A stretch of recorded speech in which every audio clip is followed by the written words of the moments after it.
Guys, आप सभी का स्वागत है। मैं राम रतन तालेनिया आईआईटीएन कैलिबर में आप सभी का एक बार फिर से स्वागत करता हूं।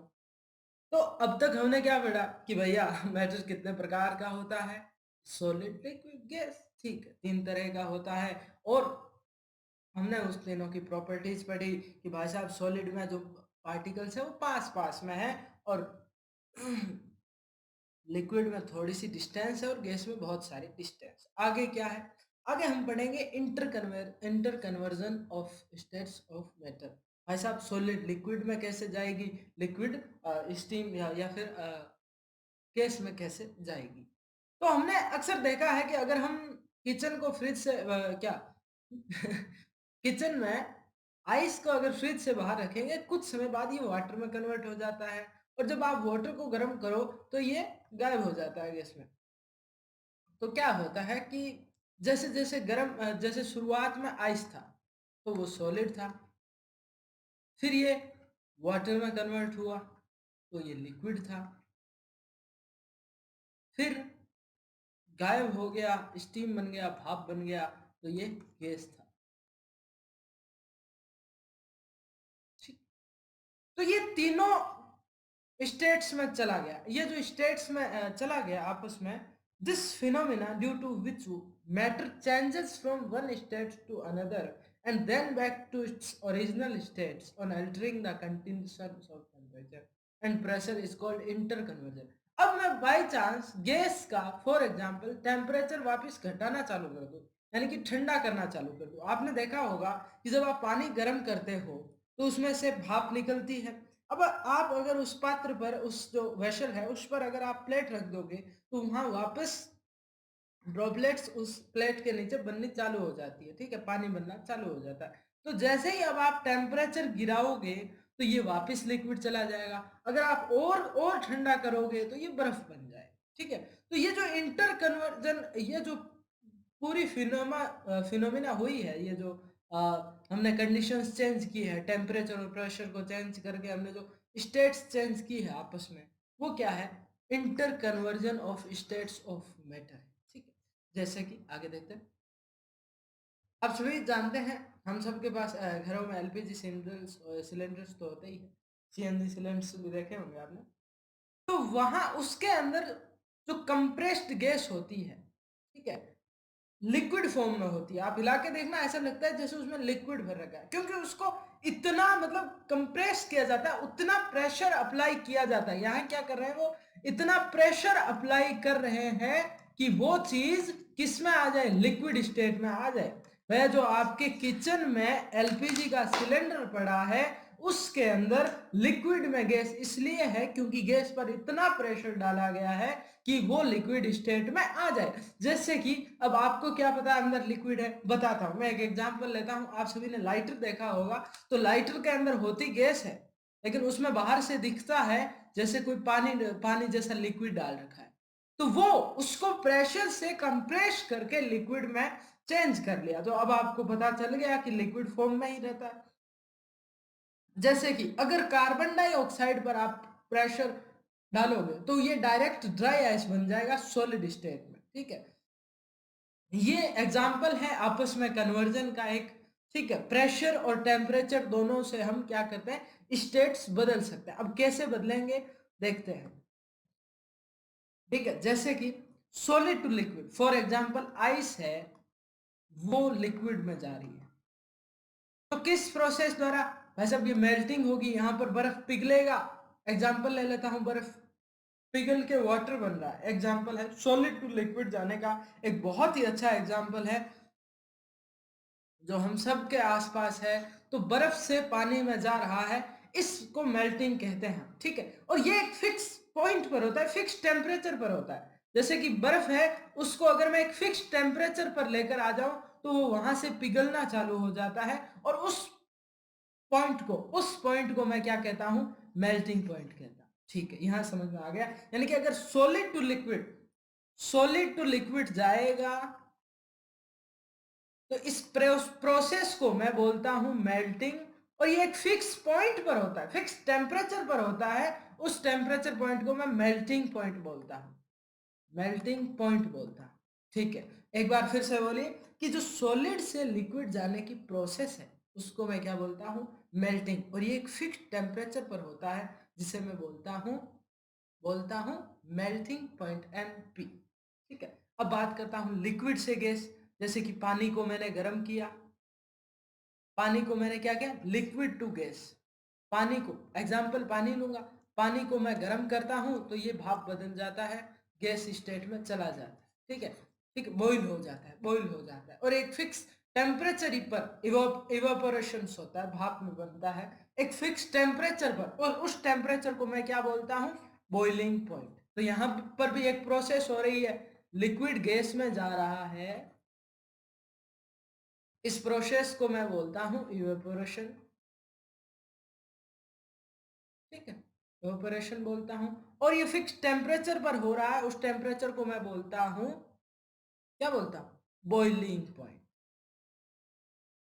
जैसे कि पानी को गैस में, पानी को भाप में बदलने के लिए क्या चाहिए, 100 डिग्री सेल्सियस का टेम्परेचर चाहिए, तो वो उसका क्या है, बॉइलिंग पॉइंट है। इस प्रोसेस, लिक्विड से गैस में जाने की प्रोसेस क्या बोलता है, इवोपरेशन। और उसका जो फिक्स टेम्परेचर है उसको क्या बोलता है, बॉइलिंग पॉइंट। हमने दो पढ़ी, एक तो सॉलिड से लिक्विड गए और लिक्विड से गैस चले गए। अब वापस देखते हैं,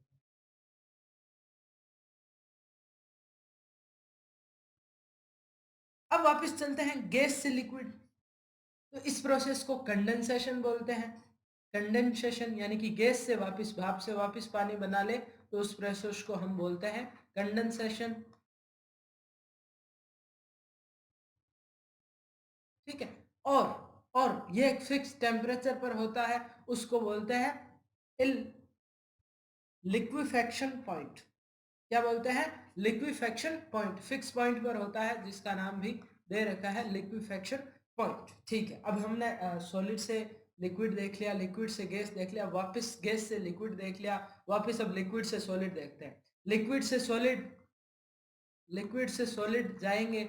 जैसे कि पानी से बर्फ बनाया, टेम्परेचर घटाओगे तो बर्फ बन जाएगा, तो यहाँ पर बर्फ का जमना चालू होता है, फ्रीजिंग चालू होता है। तो ये जो प्रोसेस है उसको मैं बोलता हूँ फ्रीजिंग। ठीक है, और ये भी एक फिक्स टेम्परेचर पर होता है, उसको मैं बोलता हूँ फ्रीजिंग पॉइंट। फ्रीजिंग पॉइंट बोलता हूँ, क्या बोलता हूँ, फ्रीजिंग पॉइंट। अब हमने इतनी देर तो देख लिया कि भाई साहब लिक्विड गैस में जा रही है, सॉलिड लिक्विड में, लिक्विड गैस में, वापस गैस को हम लिक्विड में लेकर आए, लिक्विड को वापस सॉलिड में लेकर आए, चार प्रोसेस हमने देख ली। अब जैसे कि अभी तक हमने क्या देखा, ऐसा सॉलिड को मैं लिक्विड में लेकर गया, लिक्विड को गैस में लेकर गया, फिर ये वापस लेकर आया। अब अगर मैं सॉलिड का टेम्परेचर डायरेक्टली इतना कर दूं कि ये गैस में चला जाए, और गैस का डायरेक्टली इतना कम टेम्परेचर कर दूं कि ये डायरेक्ट सॉलिड में चला जाए, तो बात करते हैं तो क्या होगा, क्या ऐसा भी होता है, जी हाँ जरूर होता है, कि conversion to solid to direct, solid to liquid gas involves absorption. ये एग्जांपल नहीं है, वो यहाँ पर पॉइंट है अलग। अगर मैं सॉलिड पर बहुत ज्यादा टेम्परेचर अचानक से बढ़ा दूं तो ये डायरेक्ट किस में चला जाएगा, भाप में चला जाएगा, गैस में चला जाएगा। ठीक है, और बहुत ज्यादा कूल कर दूं तो ये वापस सॉलिड में आ जाएगा। ठीक है, इसको हम आगे बढ़ेंगे, ये दो अलग प्रोसेस है। ठीक है, अब जब सॉलिड से गैस जा रहा है, सॉलिड से गैस जा रहा है बीच में, जैसे सॉलिड से लिक्विड से गैस, इस प्रोसेस में एनर्जी लगेगी। भैया ध्यान से देखना कि सॉलिड से लिक्विड गया, फिर गैस गया, इस प्रोसेस में एनर्जी लगेगी, एनर्जी लगेगी। एनर्जी क्या है, लगेगी, हीट एनर्जी का एब्जॉर्प्शन होगा। क्या होगा, एनर्जी एब्जॉर्प्शन होगा। ठीक, और जब गैस वापस सॉलिड में आएगा तो इसमें रिलीज होगी एनर्जी, एनर्जी रिलीज होगी। गैस वापस सॉलिड में आएगी तो वापस क्या आएगी, रिलीज होगी। मेरे कहने का मतलब है जब वापस आएंगे गैस से लिक्विड, लिक्विड से सॉलिड, तो एनर्जी रिलीज होगी। और पूरी विज्ञान में आगे अब आप जैसे ही एनर्जी जब भी एब्जॉर्ब होगी, एब्जॉर्ब होगी, लगेगी, तो वहां मैं लगाऊंगा पॉजिटिव।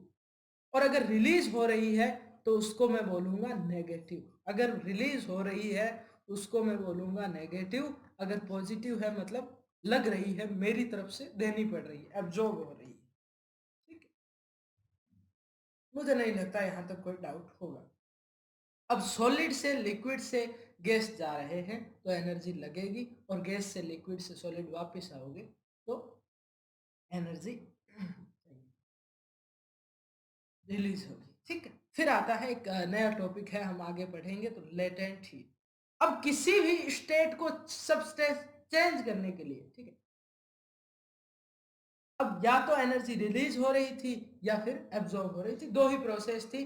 तो किसी भी स्टेट को एक दूसरे में चेंज करने के लिए, इंटर कन्वर्जन के लिए जो भी एनर्जी रिलीज और एब्जॉर्ब हो रही थी उसको मैं बोलता हूं लेटेंट हीट।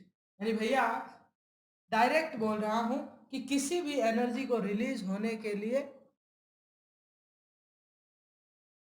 किसी भी किसी भी स्टेट्स को आपस में चेंज होने के लिए जो भी एनर्जी रिलीज या एब्जॉर्ब हो रही थी वो क्या है, लेटेंट हीट। किसी भी आपस में दो स्टेट्स को चेंज करने के लिए जो भी एनर्जी रिलीज या एब्जॉर्ब हो रही थी वो क्या है, लेटेंट हीट। ठीक है, फिर सॉलिड लिक्विड, जैसे कि सॉलिड से लिक्विड जा रहा हो तो यहाँ पर लेटेंट हीट ऑफ फ्यूजन बोलूंगा।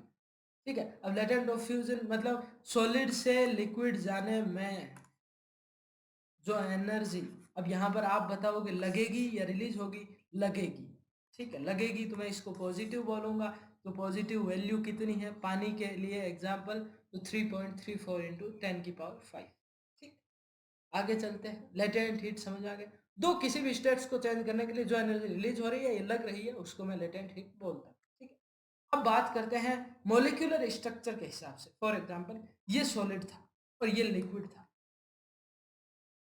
पहले ये करीब थे, अब मैंने एनर्जी लगाकर इनको दूर किया। पहली बात, ये करीब थे, फाइनल में ये दूर है। अब इनको दूर करना है तो दूर करने के लिए मुझे ऊर्जा लगानी पड़ेगी। ठीक है, दो प्यार करने वालों को ये दुनिया अलग अलग करने में लगी है, तो दुनिया को एनर्जी लगानी पड़ेगी।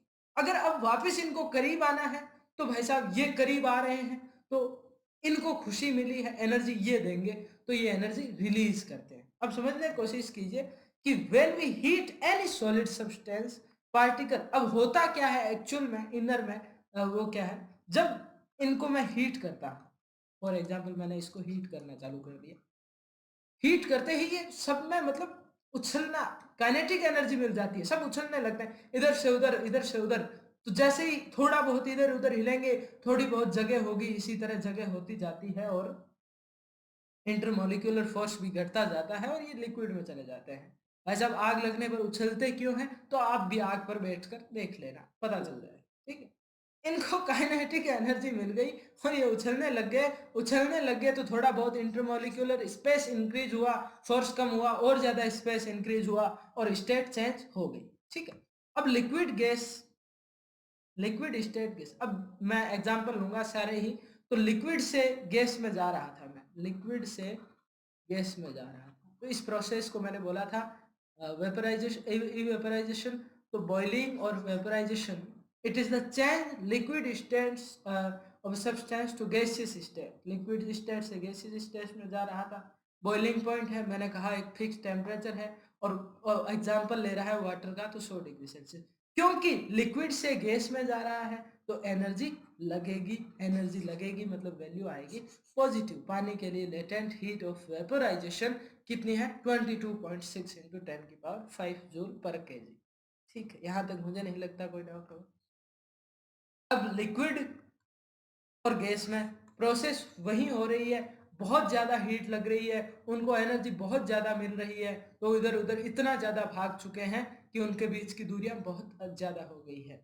एनी लिक्विड सब्सटेंस को जब हीट करोगे तो particle gain energy, as a result kinetic energy increases and they start vibrating with greater amplitude due to which their intermolecular space increases and intermolecular force, force कम हो गया, space और ज्यादा हो गया, तो वो क्या चले गए, लिक्विड से गैस में चले गए।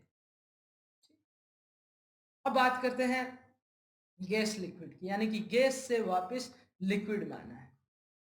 भाई साहब यहाँ पर दूरियां बहुत ज्यादा है, अब मुझे कम दूरियों में लाना है, अब क्या है, अब एनर्जी रिलीज होगी, अब यहाँ पर क्या है, एनर्जी रिलीज होगी, नेगेटिव मतलब रिलीज होगी एनर्जी। प्यार करने वाले करीब आ रहे हैं, ठीक है। बात करते हैं इस प्रोसेस को, मैंने बोला था condensation, it is the change of gases state to liquid state on cooling. क्या करता हूं मैं, गैस स्टेट को ठंडा करना चालू कर देता हूं, तो वो क्या चला जाता है, लिक्विड स्टेट में चला जाता है। और जिस पॉइंट पे है वो एक्चुअली वही है जो उल्टा जाओगे तो बॉइलिंग पॉइंट, वापस आते वक्त कंडेंसेशन उसी पॉइंट पर हो जाता है, ठीक है। जैसे कि भाप है, वापस अगर उसको ठंडा करोगे तो वो पानी में चला जाएगा, ठीक है। तो यहाँ मुझे नहीं लगता किसी को डाउट है। Change of state, gases state liquid, तो जैसे ही आप क्या करते हो, टेम्परेचर कम करते हो या ठंडा करते हो, तो क्या करते हो कि एनर्जी कम होने लगती है। और जैसे जैसे उनकी एनर्जी कम होने लगती है और आप प्रेशर भी बढ़ाओ, तो एक तो एनर्जी कम हो गई तो नीचे गिरने लग जाते हैं सभी, ऊपर से प्रेशर भी बढ़ा दोगे तो वो करीब करीब आ जाते हैं, ठीक है। It is done by applying pressure and reducing temperature. एक जब हाई प्रेशर इंक्लूड कर दो और डिस्टेंस है पार्टिकल के बीच की घट गई, अब अट्रैक्शन चालू हो गया, जैसे कि दूर दूर थे अब उनको प्रेशर से करीब ले आए, थोड़े वो भी ठंडे पड़ गए, अब तो इधर उधर भागने की ऊर्जा है नहीं, तो पास पास आ गए, अट्रैक्शन अब काम में किया, एक दूसरे के करीब आ गए और वो खुशी वो प्यार हमें एनर्जी के रूप में रिलीज कर दी, ठीक है।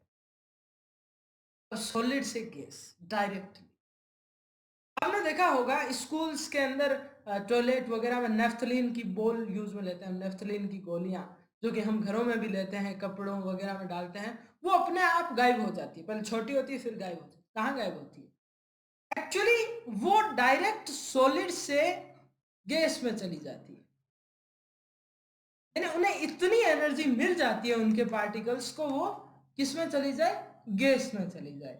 यू मस्ट हमने कीड़े मकोड़ों को मारने के लिए या फिर हम लेते हैं हम घरों में यूज में लेते हैं, तो इसमें मुझे कोई बात, ये गायब हो जाती है।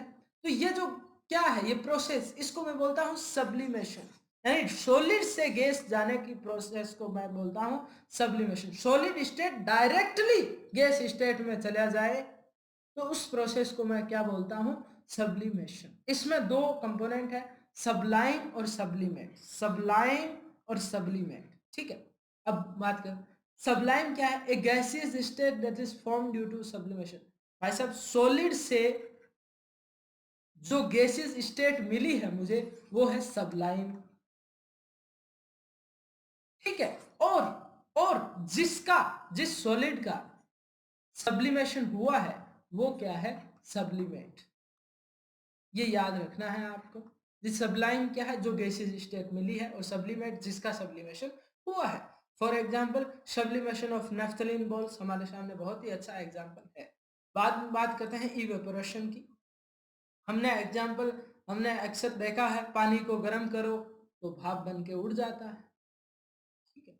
हम अगर घरों में कपड़े सुखाते हैं धूप में तो सूख जाते हैं, उनके अंदर से पानी गायब। और और भी मतलब हमने इवेपोरेशन को इतनी बार देखा है, कई बार नदी नाले बारिश के मौसम में भरे पड़े रहते हैं, लेकिन धीरे धीरे वो सूख जाते हैं। अ, इसमें एक्चुअली इवेपोरेशन का एक बहुत ज़्यादा अच्छा पार्ट है, और भी बहुत सारे हैं, देखते हैं क्या है इस फिनोमेना। और evaporation है क्या, is the process of change of liquid into vapor at temperature below the boiling point। boiling point से पहले यानी गर्म कर दो तो boiling point, वरना evaporation डायरेक्टली यानी कि boiling point से पहले ही वो क्या हो जाते हैं, वेपर बन जाते हैं। कैसे बनते हैं वो हम बात करते हैं, ठीक है। बात क्या है, जैसे कि ये सारे वाटर के मॉलिक्यूल है, वाटर की सरफेस ले रखी है मैंने, ठीक है। During evaporation, the liquid particles are heated or they take the heat energy from the surroundings when heat is taken by the energy of particle increase due to which they start rapidly। बात क्या चल रही मैं बात करता हूँ, जैसे कि ये सारे ही मॉलिक्यूल्स पड़े हैं स्पेस पर, क्या सरफेस पर पानी की, ऊपर से यहाँ सूरज है, यहाँ ऊपर ऊपर वालों को क्या मिल रही है, हीट मिल रही है, ठीक है। अब उसको इतनी हीट मिल रही है कि अगर थोड़ी सी और हीट मिल जाए तो वो वेपर में चला जाएगा। उसको इतनी एनर्जी मिल गई कि अगर थोड़ा सा कोई और जुगाड़ कर दे तो वो वेपर में चला जाएगा। तो आसपास वाले कहते हैं भाई थोड़ी सी मेरी ले ले, थोड़ी सी मेरी ले ले, थोड़ी सी मेरी ले ले, पर तू चला जा, तू ऊपर जाएगा तो समाज का नाम रोशन होगा।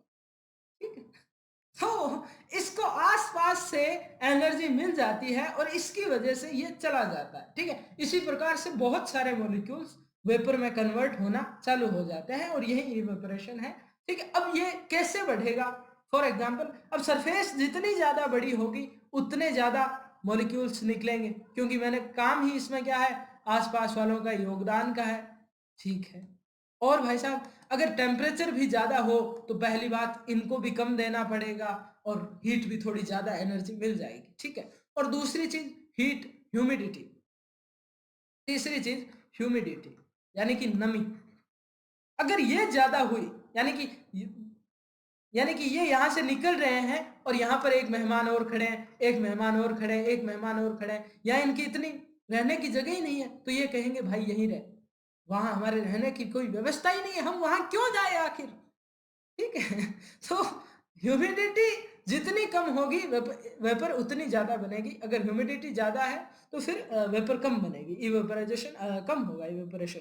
ठीक है, तो फिर विंड स्पीड ये भी मैटर करती है। विंड स्पीड मतलब अगर हवा की गति, हवा की स्पीड जितनी ज़्यादा होगी, जैसे ही ये यहाँ पर भाप बने, हवा इनको दूर लेकर चली गई तो यहाँ दूसरे चालू हो जाएंगे। ठीक है, मतलब इनको जगह मिल जाएगी। ठीक है, अब वहीं अगर किसी चीज को ठंडा करना है तो उनको सरफेस एरिया बढ़ा दो।